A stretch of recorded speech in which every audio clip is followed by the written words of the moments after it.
যুক্তরাষ্ট্রের সেনাবাহিনীর অভিজাত ৮২তম এয়ারবর্ন ডিভিশন এর কয়েক হাজার প্যারাট্রুপার মধ্যপ্রাচ্যে পৌঁছাতে শুরু করেছে।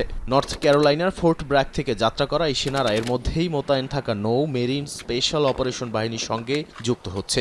সর্বশেষ তথ্য অনুযায়ী প্রায় ২৫০০ মেরিন ওই অঞ্চলে পৌঁছেছে, যা সামরিক উপস্থিতি আরও জোরদার করার ইঙ্গিত দেয়। মার্কিন প্রেসিডেন্ট ডোনাল্ড ট্রাম্পের সামনে এখন একাধিক সামরিক অপশন খোলা রয়েছে। এর মধ্যে ইরানের গুরুত্বপূর্ণ রপ্তানি কেন্দ্র খার্ক দ্বীপ দখলের সম্ভাবনাও আলোচনায় এসেছে, কারণ দেশটির প্রায় ৯০% তেল এই দ্বীপ থেকেই রপ্তানি হয়। তবে এমন পদক্ষেপ নিলে ইরানের ক্ষেপণাস্ত্র ও ড্রোন হামলার ঝুঁকি অত্যন্ত বেশি বলে সতর্ক করেছেন বিশ্লেষকরা।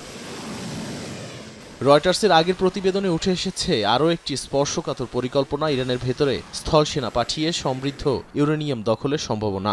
এমন অভিযানে মার্কিন বাহিনীকে দীর্ঘ সময় ইরানের ভেতরে অবস্থান করতে হবে, যা সরাসরি পূর্ণাঙ্গ যুদ্ধের দিকে পরিস্থিতি ঠেলে দিতে পারে। ফলে এটি কৌশলগতভাবে সবচেয়ে ঝুঁকিপূর্ণ বিকল্প হিসেবেই বিবেচিত হচ্ছে।